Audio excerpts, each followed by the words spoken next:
I'm Toby. And I'm Savannah. And this is Season 8, Episode 5 of Game of Thrones, from a certain point of view.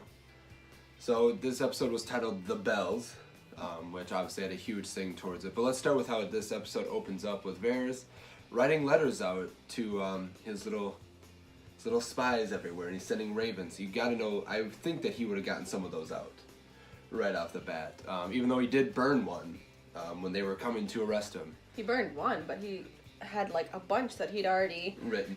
So yeah, opening with Varys. He's been one of my favorite characters of this entire show. I love how he's just always, back there in the shadows. He's just there. He's always there, and he always knows what's going on. I mean, this guy doesn't drink, but he knows things for sure. So I really liked it with everything with him. Especially this season, I think he's been doing great. And he's always telling, I do things for the realm. He doesn't care who sits on the throne as long as they're the best person for the realm in the end. So just that whole, with him walking down there and Tyrion just going, I'm the one who did this. I think that was a big step for Tyrion to say that. And it wasn't gloating. It was just telling an old friend that you're dying because of me. I took it as he wanted Varys to die knowing the truth, not sitting there in his final moment saying, okay, who was it, who sold me? Like, he's like, no, just so you know, like, you don't have to like waste your last moments wondering who did this. It was me. It was me, yep. And with Varys' line, I hope I deserve this. We know we didn't, because how the episode went, which we'll obviously be getting into. But what a line, what a way, Those are some good, I don't know if those were his actual final words, but those are some damn moments. Good final thoughts even, just going like, you know what, you're about to murder, I'm about to be executed, and I'm okay with it as long, but I hope that I deserve what I'm about to get. Yeah. So I thought that was big. I like that he hopes that he's wrong. I like that even in death he's hoping. Yeah, he's not going out like, well, fuck you. Like, he's actually like hoping he's wrong and like, hoping that she's gonna be good for the people, which shows that you're right. Literally, even in his very final moments, he cares about the realm. He's hoping that even once he's gone, the realm is still gonna be safe and secure, and the people will be looked after. Tyrion touching him on the arm, I felt was a big thing because maybe there's been a couple here and there, but he's really never touched in the show. He's always in the background, off to the side. He's always got his arms. He's always got. He doesn't touch people, and he doesn't get touched by people. That I can really remember of, and maybe in the beginning of the series he was a little bit more. But so then he looked down, and the way he looked down at Tyrion when he touched him, he's like. It was a very touching moment. Exactly. It was a full circle kind of moment, which this season, out of everything, I believe I've been seeing that. Everything's full circle things are coming together, and it's every death is very almost poetic. There's something more behind it than just another death on the show. So it's very different from the previous seasons for that reason, because the previous seasons it was just, we gotta kill you, so you gotta die. Right. But now these deaths, maybe because they are our named characters, they're the final, they're the ones we've been following, and they're coming full circle. They're dying in very poetic ways. Yeah, and I kind of like that it's not about the gore and the shock value anymore. Not that was bad. There's obviously great deaths that were just fantastic and fun to watch because you're like, haha, they deserved that. Right. But I kind of like that it's not about the gore or the shock value anymore. It's more about what the whole show has been trying to lead us to. Yeah. The whole time. So I've been really enjoying all the deaths that we've been getting so far. Even if it is a character that I love, I don't want to see them go. It's been. Jorah's was Jorah's, but again, so another full circle. He died doing the one thing he believed he was. He was literally using his body as a shield at certain points. Yeah. Just okay, I'll just do this. So going forth, Arya and the Hound are going into Winterfell. They're trying to get in before they're not into Winterfell. Sorry, King's Landing. They left Winterfell, going towards King's Landing, and they're trying to get in to the Red Keep before the doors are getting shut because they're noticing people aren't getting in now. So they get in. And they take the spots of the mom and the daughter, which we will see multiple times throughout the episode.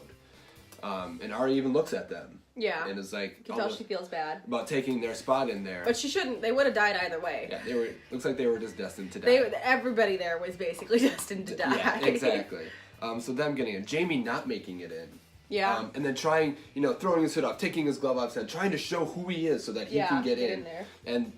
There's so many people shouting, so many commoners that the guards can't even see him or anything. So he's got to find another way in, which ends up being the way that he was like, oh, well, Tyrion told me to leave this way, so how about I just go in that way? Yeah. Running into Euron, who has abandoned his fleet. But Dany, using the sun to her advantage, finally, just thinking it through, using that sun to her advantage, she's coming down, they can't see her, Euron's the first one to find her, but by the time they do it, she's already got that speed and everything, boom, she's down, and then she stays low. Yeah. Which is the best thing, because those scorpions cannot move that fast. They made it a very big point to show that in the beginning of the episode. Just takes down the Iron Fleet like that. Yeah. Was awesome. I wish that, Euron obviously isn't the best captain of his ship, because he did not go down with his ship. He straight up abandoned ship. Him and Jaime have a little duel. Euron dies, which I'm just happy. I'm just glad he's dead.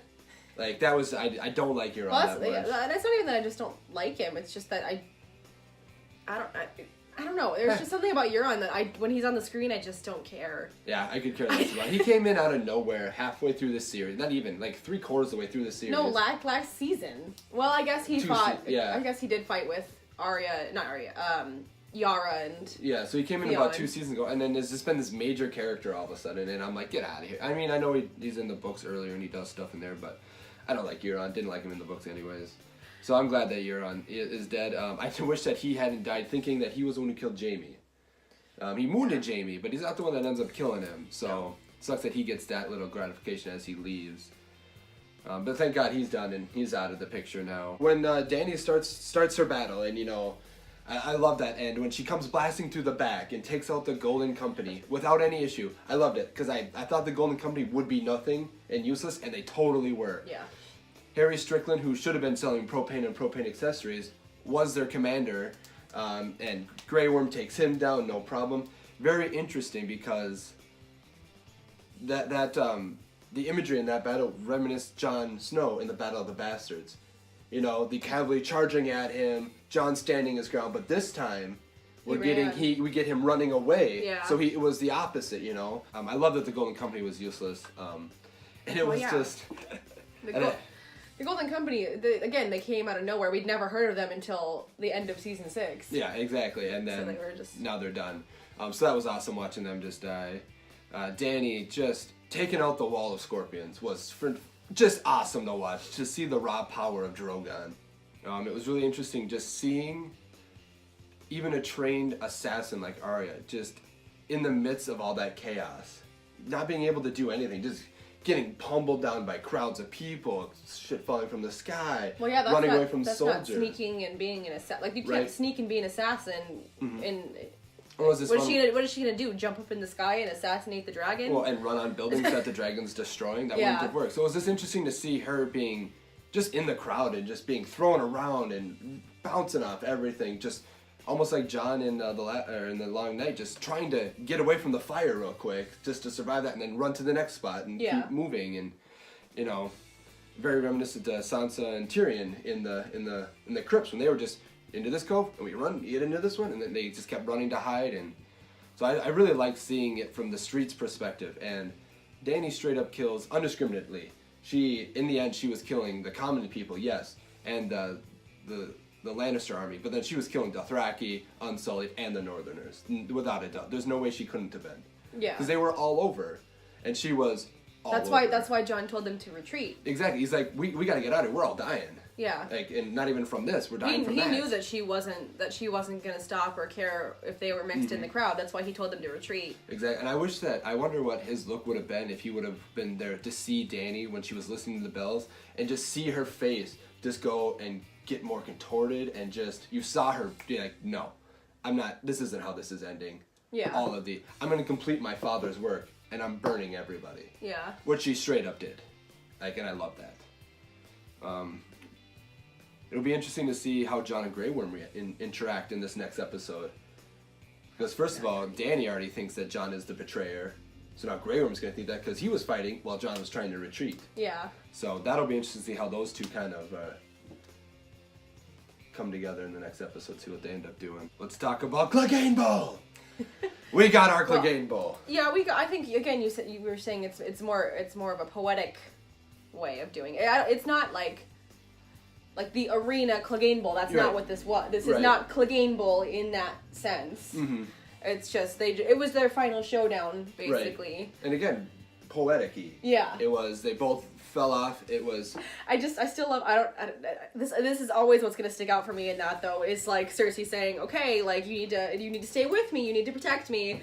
And the second he gives her that look, like, no, you are either walking away or I'm killing you, like I just killed Qyburn. Which was awesome. Yeah, the way he literally just threw him, and you could see his brain fly out the back of his skull. Yeah, it was freaking awesome. I loved Qyburn's death. His death was awesome. Yeah, I love that the second that happened, Cersei was just like, okay, and she picks up her skirt and just walks away. She even kind of looks at the Hound like, good luck, and then she just like, okay, walks on. Yeah, she's like, I'm getting the F out of here before something bad happens. Like, this is awkward. I'm just gonna remove myself from this situation. Exactly, and see you later.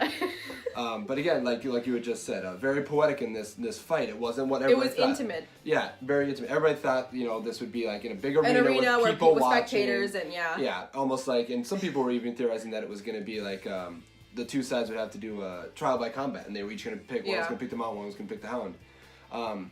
Granted, that would have been awesome to see them in this big-ass open arena trying to fight.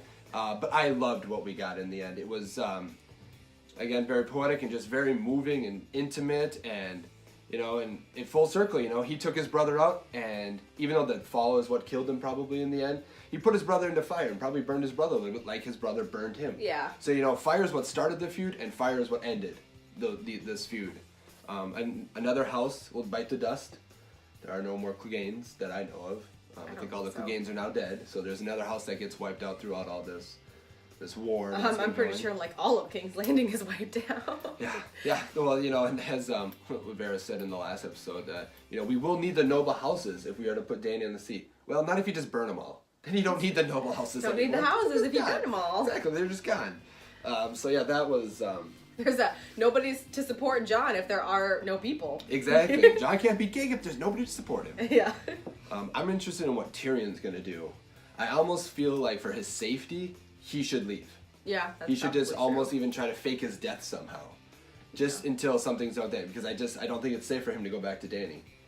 I really don't. I don't think it's safe for anybody to go back to Dany. Right? Yeah, but him the most. Yeah. I really just don't think that it would be a good idea for him to, because next time that he betrayed her, she was gonna kill him, and he betrayed her like 10 minutes later when he let Jaime free. I guess one of the biggest questions I have at the end of this episode is the Iron Throne even still there?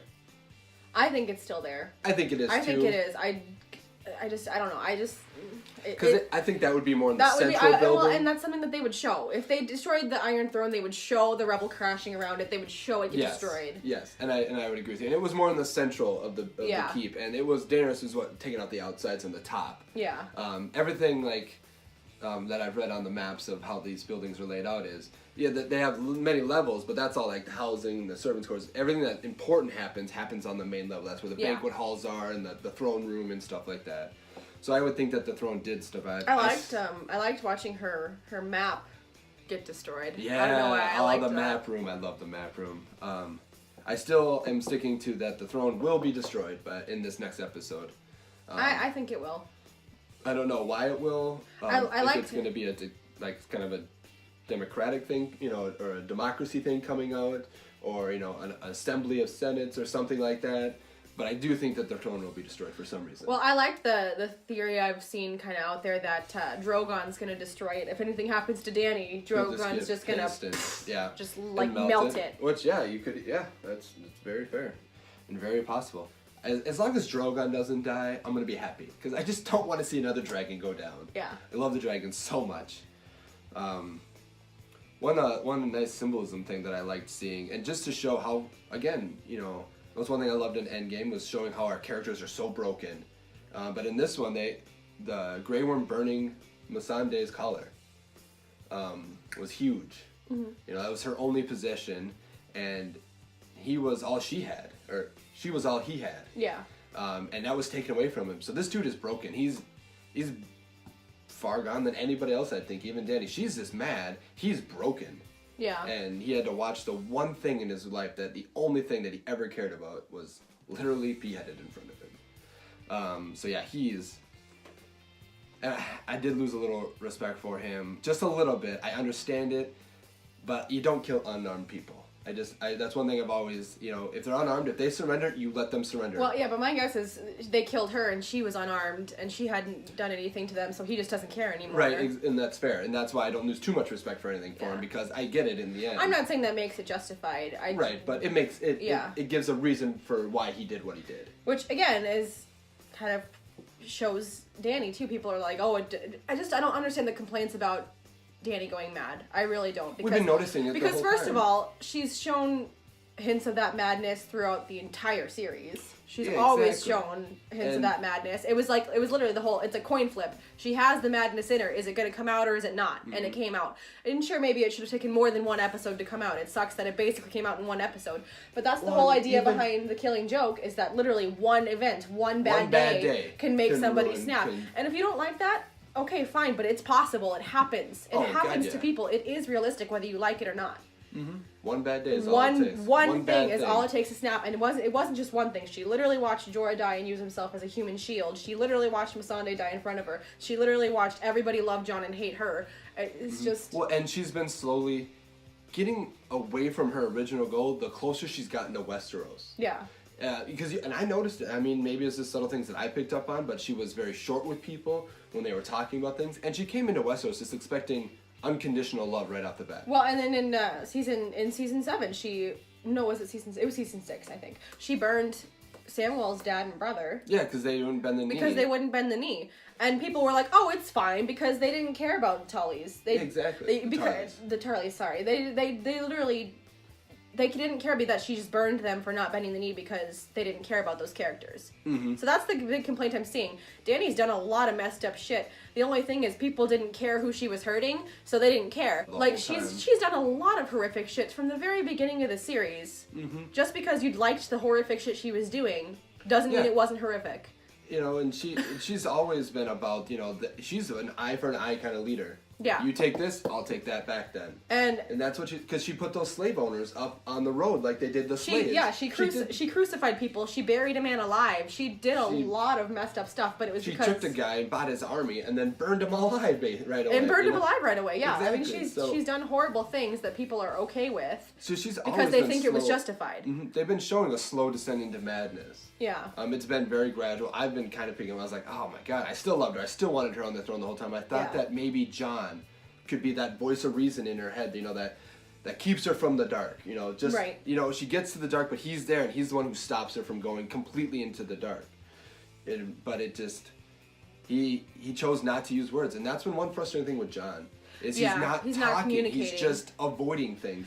I think he's just so horrified by the fact that he just committed incest, honestly. That's the whole reason he's silent. Well, that was the thing, when they were making out, and she's like, and he wasn't kind of getting into it, and he's like, oh, she's like, oh, then fear it is. It wasn't fear that he was saying, Dany. He's from the north. Incest isn't a thing in the north. That's something that he needs time to get used to. It might. I don't know if is it in the books though. I don't know. I mean, I don't think incest was a big thing in the north. That's why it was such scandalous that Jaime and Cersei were incesting. And so, but that's a thing for the Targaryen family. They've always done that. That's one reason about the madness. Yeah. With that. Yeah, that's because So if he would just have spoken up and be like, no, I need time to adjust, I think it wouldn't have saved anything, but it would have been something that would have saved him in this next episode coming up. Yeah.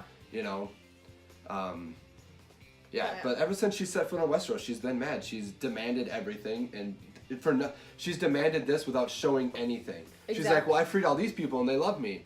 Yeah, she just demands this undying loyalty. I'm sorry, nobody's going to give you that without any reason to. You have to earn that kind of stuff first. You earned it in Essos, no problem. You got that.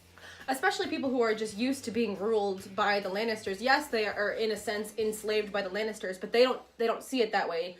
That's just who's sitting on the throne. Yeah, that's just who's sitting at the throne. Mm-hmm. To them, it's like, oh, well, that's just the natural heir. That's the natural ruler for whatever reason, you know. Exactly. She just expected them to be like, oh, we're slaves, help us. And they're like, no, we're fine. Mm-hmm. See ya. I did think it was brave of them to retreat down that one street that had yet, basically not been touched by Dany. Because I was just, thinking when she's flying over, she's like, oh, hey, I haven't hit that street yet. Let me just, right up the middle, just burn them all. So hopefully, that was an interesting plan to just everybody go down that one street, because that's going to be a lot of people. That's going to draw her attention. Again, she didn't do anything, but no, I think that would be one of those moments where she would notice that it's her people. That it Although was then her you'd think people. she would get mad that they were retreating. right, I yeah, don't know. but maybe it's I think hard they to just know. I think they just took advantage of a good moment where she was distracted. Right, exactly.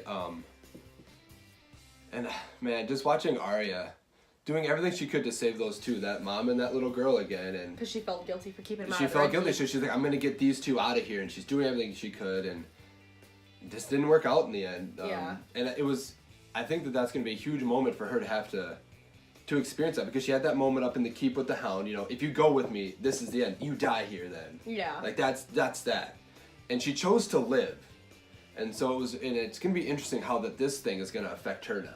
Yeah. I think that she's going to be hugely affected by everything that she saw and what she had to experience. I think that's the moment that's going to make her essentially put Dany on her list. Mm-hmm. Like, she forgave a lot of people on her list and didn't try to kill him anymore, but I think she's going to want revenge now against Dany. She's going to want to kill Daenerys. I think so too. I think she's definitely going to want to. Yeah.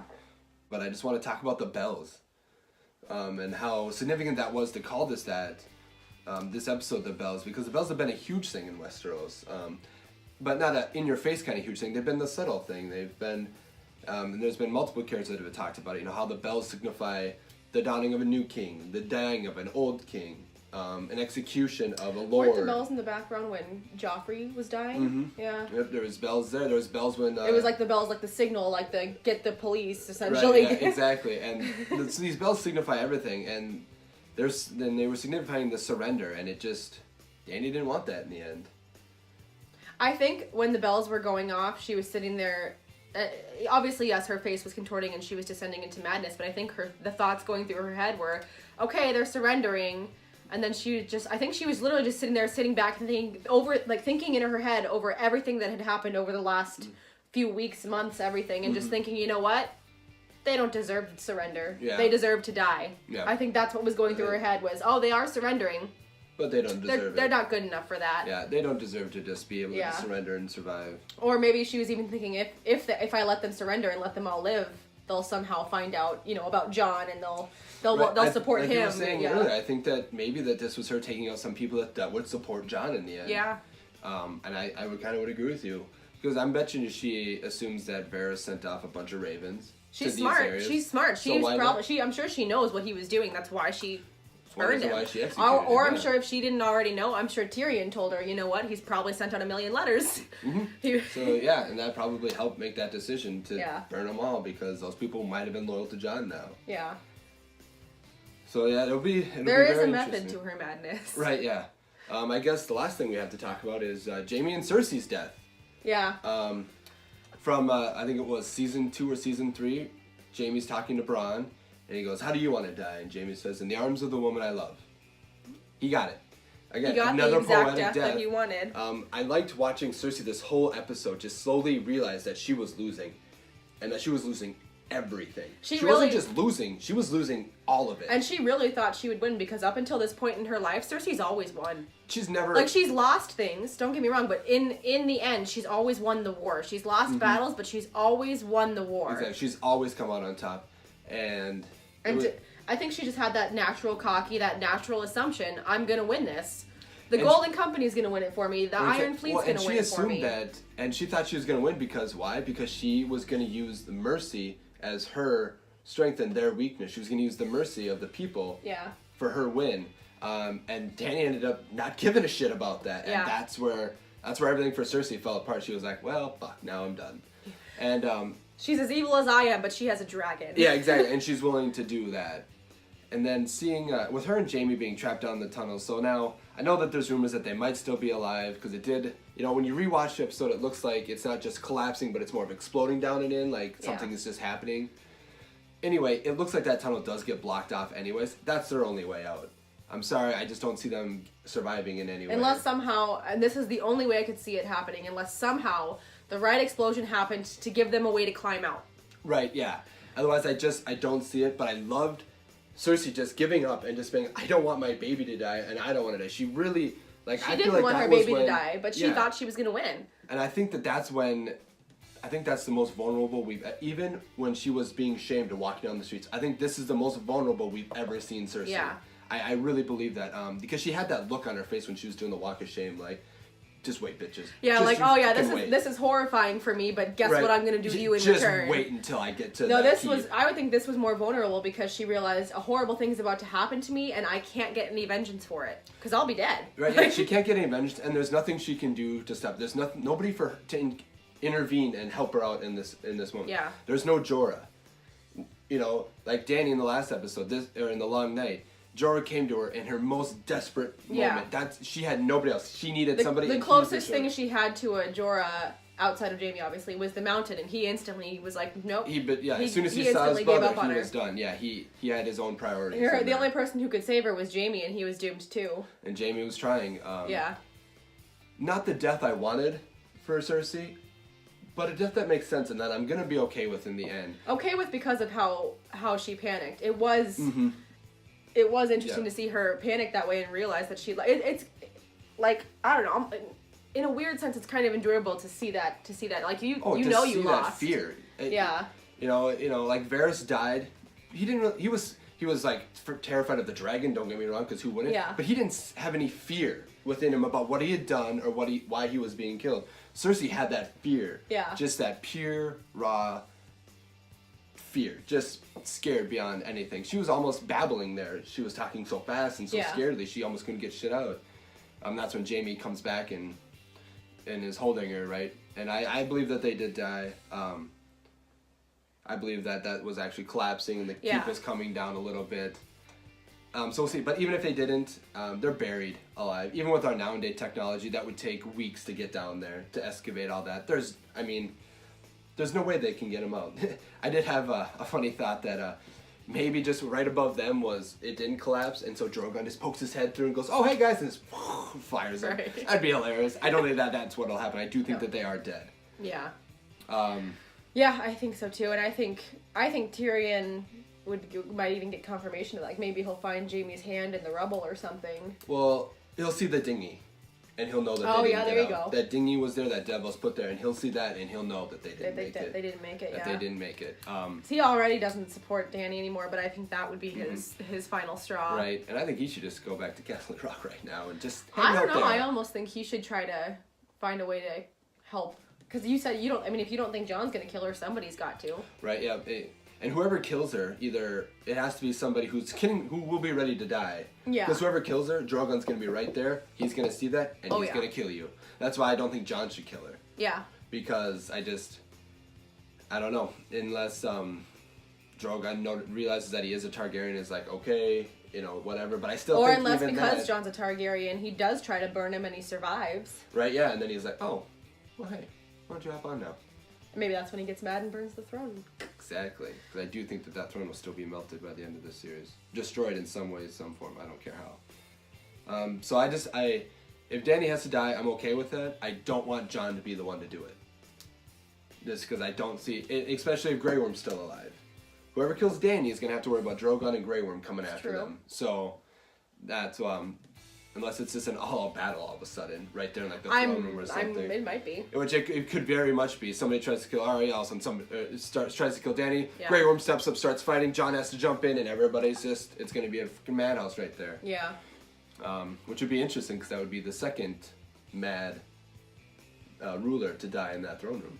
Yeah. If Dany does die in there. Which is another support for Tyrion being the one to do her in, because his brother was the Kingslayer, and then it would make sense for him to kind of take up that mantle and be the Queenslayer. Yeah. He's already hated. He's an imp, so everybody already most people hate him already. Yeah. They judge him for that.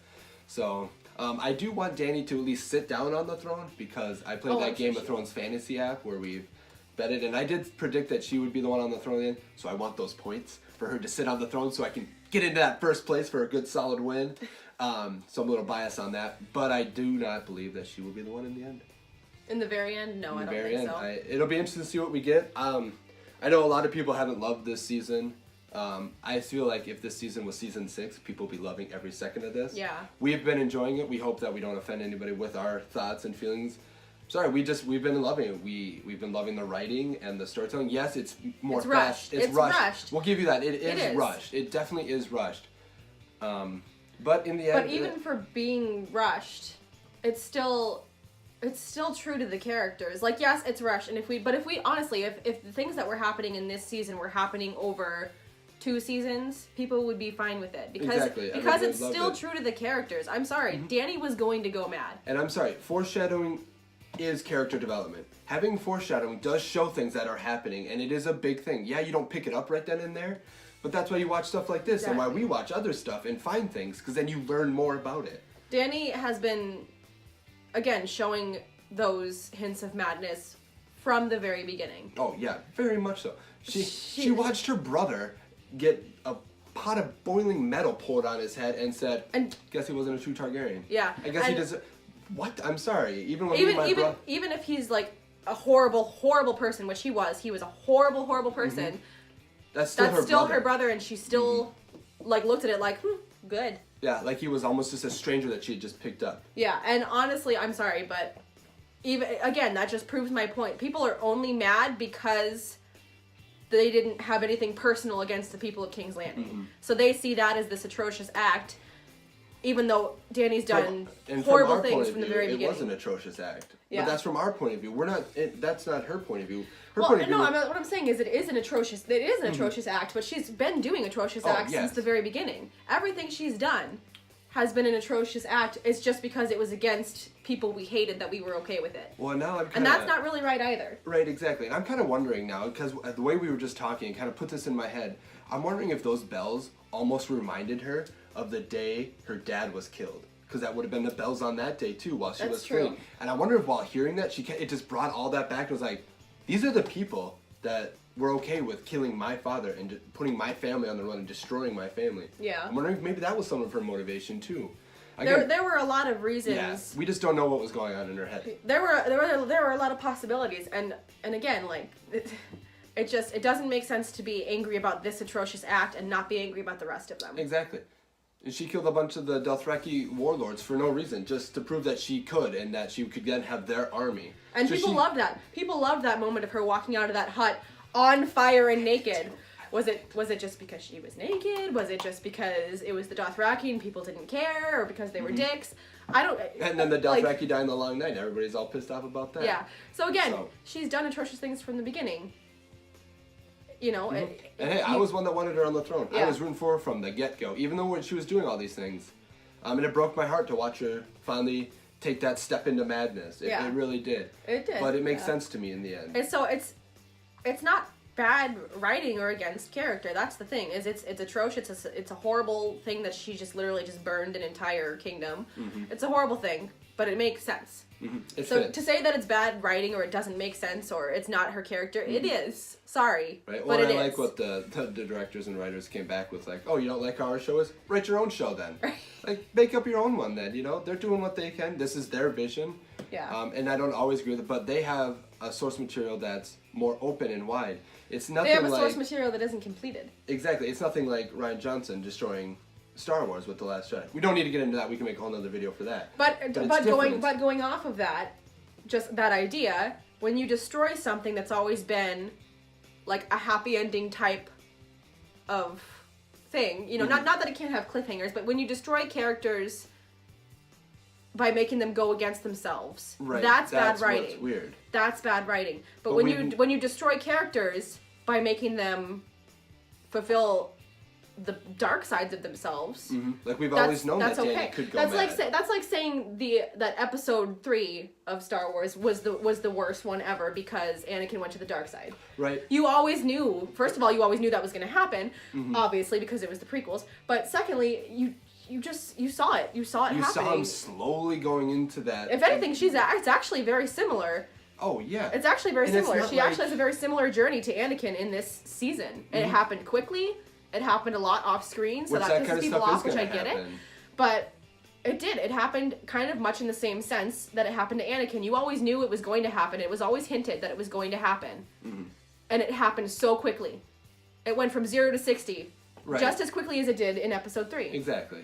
And it's not like they shoehorned this in and all of a sudden, you know, it wasn't like last season all of a sudden we were hearing you know, the gods flip a coin on a Targaryen. We heard that in season 1. Yeah. So this has always been something that we knew could potentially happen. Exactly. It wasn't just shoehorned in there at the last second to make this work. It wasn't shoehorned in the way it was with Luke. Yeah. Luke's was shoehorned in there. This was, you always knew this could happen. Exactly. So yeah. Now I'm only thinking about Star Wars. So again, we don't want to say that people being upset. You're we get upset it. for your own reasons. You do what you do. like this. There's a reason that our channel is called from a certain point of view. Mm-hmm. From our point of view, the Jedi are out of order. All right. Exactly. God. Right, and so this is always from our point of view, and you might not agree with it, and that's fine. But that's why it's a point of view, an opinion. That's what makes everything great. I just want to bring a writer's perspective in there. Exactly. All right, from a writer's perspective, it's rushed, but it's not inaccurate. Right. And it's not bad. It's not. Yeah, and it's holding true to the characters, because I've seen bad development. I've seen reversals of characters just for the sake of subverting expectations. I've seen that happen in very bad ways, but this was true to character.